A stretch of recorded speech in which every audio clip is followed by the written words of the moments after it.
سلام بچه های قشنگ، روزتون بخیر. میخوایم با هم یکی از سوره های قشنگ و شعرش رو تمرین کنیم.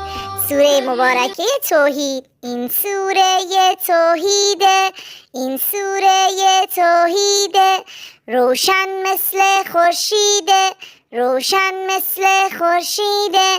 اونی که هست یگانه، خدای مهربانه. اونی که هست یگانه، خدای مهربانه. به کس نیاز نداره، به کس نیاز نداره. خوبیش بی شماره، خوبیش بی شماره. نه بچه داره خدا، نه مامان و نه بابا. نه بچه داره خدا، نه مامان و نه بابا. کسی شبیه اون نیست، کسی شبیه اون نیست.